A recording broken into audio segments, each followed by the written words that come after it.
Wabarakatuh. Alhamdulillahilladzi anzala ala abdihi kitaba wa lam yaj'alahu iwajan. Asyhadu an la ilaha illallah wahdahu la syarikalah innama huwa ilahul wahid. Allahu la ilaha illa huwa rabbul arsyil azim. Allahu la ilaha illa huwal hayyul qayyum. Allahu la ilaha illa huwa rahmanur rahim. Qala rabbi ishrah li sadri wa yassir li amri wahlul 'uqdatam min lisani yafqahu qawli waj'al wazira min ahli. Muslimin muslimat yang dimuliakan Allah, segala puji-pujian hanyalah kepunyaan Allah yang menurunkan atas hamba-hambanya, yaitu kitab atau ketetapan atau Al-Quran, dan tidak dia jadikan padanya sebuah kesalahan atau kebingungan. Saudaraku, bahwa Rasulullah sebagai pembawa risalah Islam, hal ini digambarkan sebagai cahaya yang menerangi jalan menuju hidayah. Meskipun Al-Quran menyebutnya sebagai cahaya, ini bukan berarti terbuat dari cahaya secara fisik, melainkan sebagai perumpamaan yang menunjukkan peran beliau di dalam membimbing umat manusia untuk selamat di dunia sampai di akhirat. Beliau adalah teladan bagi umat Islam, dan ajarannya adalah cahaya yang memandu kepada jalan kebenaran. Dan penting untuk kita ketahui bersama bahwa kita semua itu jangan sampai menuhankan Rasul. Rasul itu hanya utusan.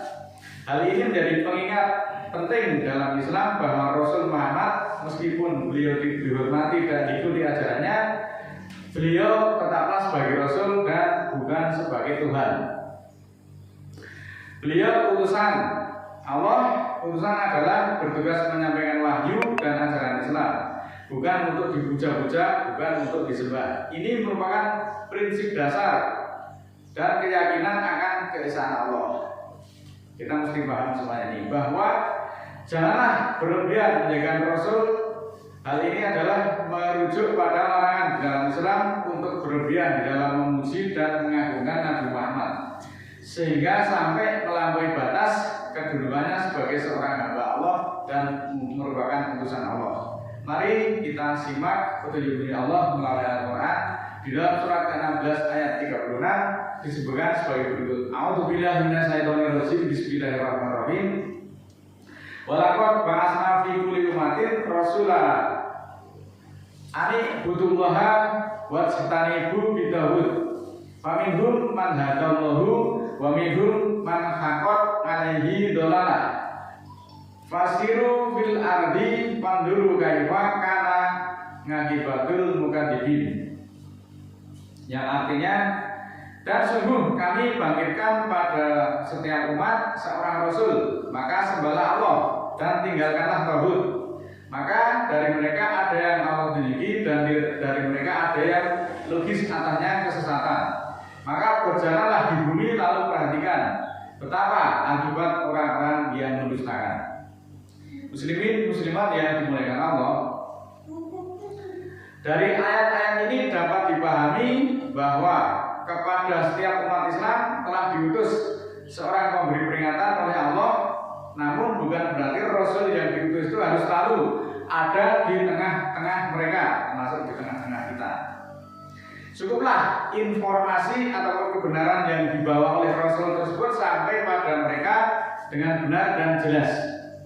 Hal ini seperti keadaan kita sekarang ini yang hidup pada era sekarang ini di tahun 2025 ini, di mana Nabi Muhammad itu telah wafat meninggalkan kita semuanya kurang lebih 14 abad tahun yang lalu.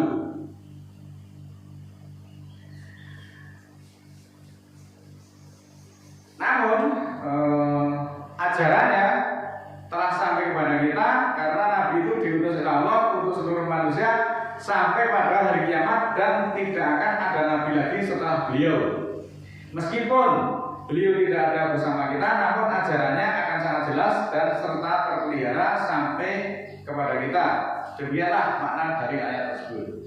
Selanjutnya dalam surat kedua, surat Al-Baqarah ayat 129, Rabbana wab'ats fihim rasulan minhum yatlu 'alaihim ayatika wa yu'allimuhumul kitaba wal hikmata wa yuzakkihim innaka antal azizul hakim. Tuhan kami, bangkitkanlah pada mereka seorang rasul dari mereka yang menganalisakan atas mereka ayat-ayat-Mu dan mengajarkan kitab dan hikmah dan mencerdaskan mereka. Sesungguhnya Engkau Maha Mulia lagi Maha Bijaksana.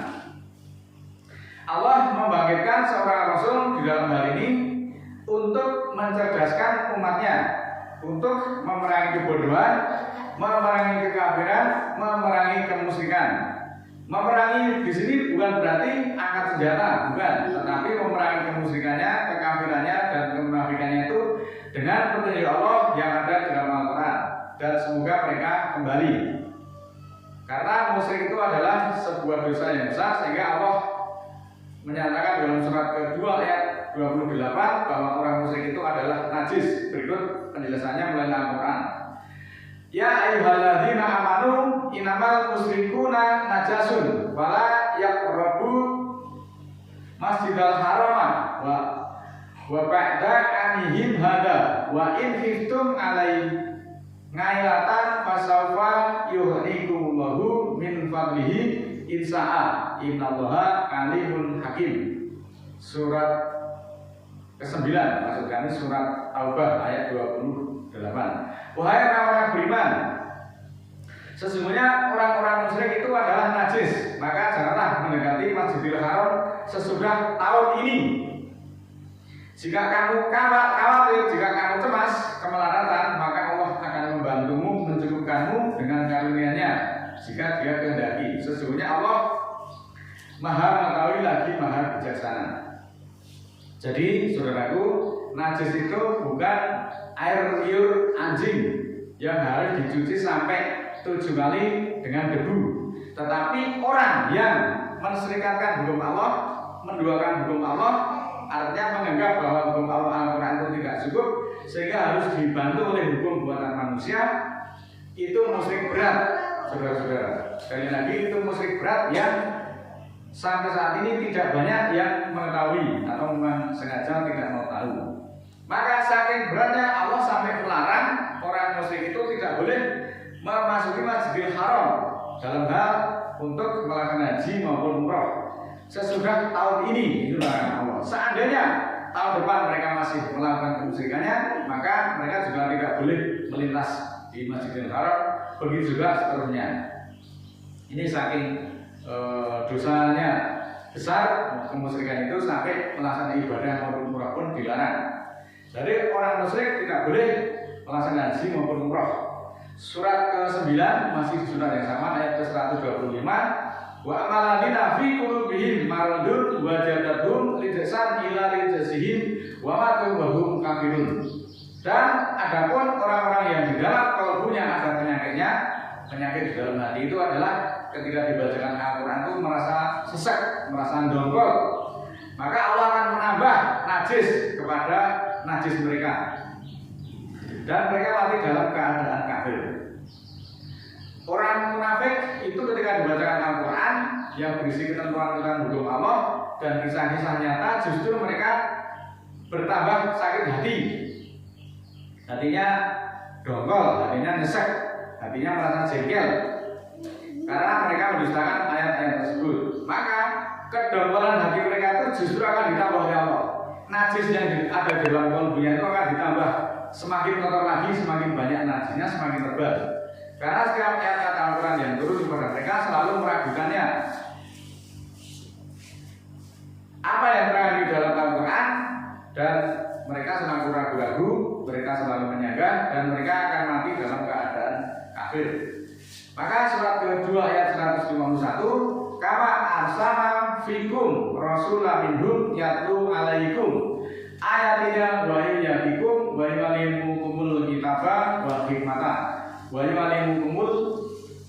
yu'allimukum malam takunu ta'lamun. Sebagaimana kami telah mengutus rasul kepadamu dari umatmu, dari kamu, yang menganalisakan atasmu ayat-ayat kami dan mencerdaskan kamu dan mengajarkan kepadamu kitab dan hikmah dan mengajarkan apa-apa yang belum kamu ketahui. Surat Al-Imran surat ketiga ayat 164. Laqad manallahu 'alal mu'minina idh ba'asa fihim rasula min anfusihim yatlu alaihim ayatihi wa yuzakihim wa yu'allimuhumul kitaba wal hikmata wa in kanu min qablu lafi dhalalin mubin. Sungguh Allah telah mengutamakan orang-orang mukmin ketika Allah membangkitkan pada mereka seorang rasul dari mereka yang menganalisakan atas mereka ayat-ayat kami, ayat-ayat Allah, dan mencerdaskan mereka serta mengajarkan kepada mereka kitab, artinya ketetapan, dan hikmah, yang artinya sains, walaupun sebelumnya mereka dalam keadaan kesesatan yang nyata. Ditegaskan lagi melalui surat ke-62 ayat 2, waladhi ba'asa fi ummiyina rasulah minhum yatlu alaihim ayatina wa yuzakkihim wa yu'allimuhumul kitaba wal hikmata wa in kanu min qablu lafi dhalalin mubin. Dialah Allah yang membangkitkan pada orang-orang yang ummi, artinya buta huruf, seorang rasul dari mereka yang mengajarkan atas mereka ayat-ayatnya dan mencerdaskan mereka serta mengajarkan mereka kitab dan hikmah atau sains, sekalipun sebelumnya mereka dalam kesesatan yang nyata. Surat ke-14 ayat 4, hal senada juga diulangi, wa ma arsala min rasulin ila bilisani qaumi liyubayyana lahum wa yudhilullahu may yasha'u wa yahdi may yasha' wa huwal azizul hakim. Tidaklah kami utus seorang rasul kecuali dengan bahasa kaumnya agar dia terangkan bagi mereka, maka Allah menyesatkan siapa yang Allah kehendaki dan Allah melindungi siapa yang Dia kehendaki. Dan Allah Maha Mulia, Maha Perkasa lagi Maha Bijaksana. Saudaraku muslimin muslimat yang dimuliakan Allah, bahwa setiap umat itu ada rasul. Rasul itu dari mana? Rasul itu dari kalanganmu sendiri, menggunakan bahasa kaumnya. Hal ini dimaksudkan untuk memudahkan komunikasi. Nah, tujuan Allah mengutus Rasul dengan bahasa kaumnya adalah agar Rasul tersebut dapat menjelaskan ajaran-ajaran Allah dengan jelas kepada kaumnya di komunitas mereka. Di sini Isa pun juga demikian halnya untuk diikuti. Diterangkan dalam surat ketiga ayat 31, Qul in kuntum tuhibbunallahi fattabi'uni yuhibbukumullahu wa yaghfir lakum dzunubakum wallahu ghafurur rahim. Katakanlah, jika kamu mencintai Allah maka ikutilah aku. Ini kata Al-Masih, Isa Al-Masih. Niscaya Allah akan mencintaimu dan akan mengampuni bagi dosa-dosamu. Allah Maha Pengampun lagi Maha Penyayang. Juga ditegaskan dalam surat ke-14 ayat 43, Ya abati ini kot ja'ani minal ilmi malam ya'tika fatabi ni ahdika siroton samia. Wahai bapakku, bahwa sesungguhnya telah datang kepadaku ilmu yang tidak datang kepadamu, maka ikutilah aku, akan aku tunjuki kepada sirot yang sempurna. Surat keempat ayat 48 juga ditegaskan, Innallaha la yaghfiru an yushraka bihi wa yaghfiru ma duna dzalika liman yasha wa may yusyrik billahi faqad iftara isman adzima. Bahwa Allah tidak mengampuni jika diserikatkan dan mengampuni dosa selain itu bagi siapa yang Allah kehendaki. Maka siapa yang musyrik kepada Allah, maka sungguh dia telah mengadakan dosa yang besar. Musyrik dalam segala bentuknya merupakan dosa yang sangat besar yang harus dihindari. Memurnikan tauhid, menjauhi perbuatan-perbuatan musyrik adalah kewajiban bagi setiap muslim. Musyrik merupakan dosa yang sangat berbahaya karena dapat menghapuskan semua amal kebaikan yang sudah dilakukan, menyebabkan pelakunya kekal di neraka dan menghalangi seseorang itu mendapat rahmat dari Allah. Contohnya adalah ketika orang itu kemudian menyembah berhala, memuja manusia secara taklid buta, berhukum dengan hukum yang buatan manusia, menyembah matahari atau berdoa di kuburan dengan keyakinan bahwa kuburan memiliki berkah, maka dia minta berkah di kuburan. Nah, ini perlu dihindari. Saudaraku yang dimuliakan Allah, dimanapun Anda berada, saya perlu klarifikasi sekali lagi bahwa mungkin pada dua materi sebelumnya berturut-turut, yaitu temanya yang berkaitan dengan ikutilah yang tidak meminta upah. Dan satu lagi saya agak lupa, itu mendapat banyak tanggapan, memperoleh tanggapan, memperoleh komen, ulasan ataupun kritik. Bahkan ada juga yang merasa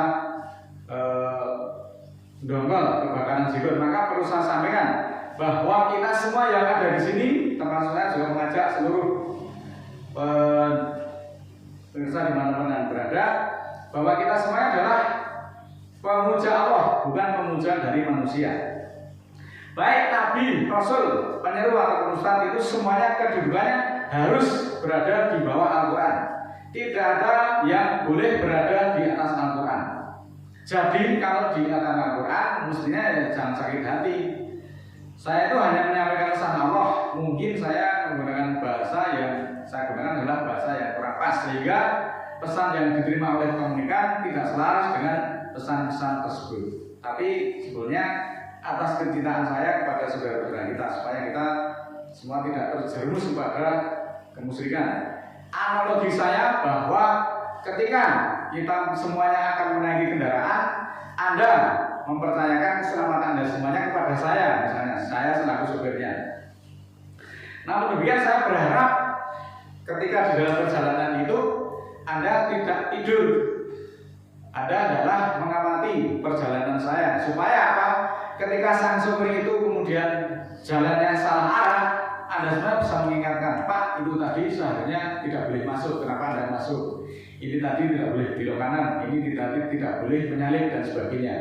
Hal ini dilakukan untuk saling mengingatkan agar kita semuanya itu selamat sampai tujuan. Kalau Anda mengingatkan saya seperti itu, saya justru akan berterima kasih. Bukannya salah malah mendongkol kepada pendengar semuanya. Tapi benar, Ustadz itu kan sudah ilmunya sangat tinggi, tidak bakal keliru, tidak bakal salah. Oke, seperti itu. Ini saya juga pengalaman pribadi saya sampaikan kepada Anda semuanya supaya paham. Imam di Masjidil Haram itu pastilah orang-orang yang sangat terpilih. Tidak mungkin orang sembarangan bisa menjadi imam di Masjidil Haram. Itu pun bisa keliru, baik bacaannya maupun gerakannya. Ini pengalaman yang saya ikuti pada bulan Januari yang lalu. Imam di Masjidil Haram di depan Ka'bah itu pun ternyata bisa salah gerakan. Nah, ketika orang-orang yang ada tidak terlalu jauh dengan imamnya mungkin bisa melihat gerakannya itu ternyata keliru. Tetapi bagaimana yang jaraknya 1 kilo di belakangnya? Jangan diharapkan, jangan dianggap bahwa sholat di Masjidil Haram hanya 1 shot atau 2 shot. 1 kilo bahkan 2 kilo itu masih banyak jamaahnya. Bahkan di jalan raya itu jadi tempat sholat ketika waktu sholat itu berlangsung. Nah, suatu saat ketika bacaannya itu keliru, yang ada di dekatnya mungkin bisa mengetahui. Tetapi yang jaraknya 1 kilo lebih itu, mereka semua juga akan kacau balau karena dia tidak melihat gerakan imam, dan ketika imamnya salah, nah mereka semua kebingungan. Ini yang saya maksudkan, supaya kita semuanya itu saling mengingatkan. Seandainya kita mengingatkan sopir supaya sopirnya tetap berada pada jalan yang seharusnya, pada jalur yang seharusnya, maka sesungguhnya kita sudah sangat berterima kasih. Kan sopir itu kadang-kadang ada juga yang lemah, ada yang capek dan sebagainya, kurang konsentrasi, sehingga bisa jadi salah jalan. Manusia juga demikian halnya. Setelah sekian tahun perjalanan dakwah itu juga bisa pada titik jenuh, sehingga terjadi kekeliruan, kekurang pasan. Ketika diingatkan, mestinya kita semuanya harus berterima kasih. Nah, sekali lagi bahwa tugas Rasul di sini adalah hanya menyampaikan perintah-perintah Allah. Putusan itu artinya pesuruh. Pesuruh itu jangan dimintai syafaat. Ini pesan ya. Sebenarnya ini masih panjang yang harus kita sampaikan, tapi karena waktunya mungkin bisa disambung pada kesempatan berikutnya. Mari kita berdoa kepada Allah. Alhamdulillah minasyaitonirrajim. Bismillahirrahmanirrahim. Allahumma ighfir lil mu'minina wal mu'minat al-ahya'i minhum wal amwat innaka sami'un qaribun mujibud da'wat innaka 'ala kulli syai'in qadir. Rabbana la tuzigh qulubana ba'da idh hadaytana wa hab lana min ladunka rahmah innaka antal wahhab. Rabbana atina fid dunya hasanah wa fil akhirati hasanah wa qina adzabannar. Subhana rabbika rabbil izzati amma yasifun wa salamun alal mursalin walhamdulillahi rabbil alamin. Assalamualaikum warahmatullahi wabarakatuh.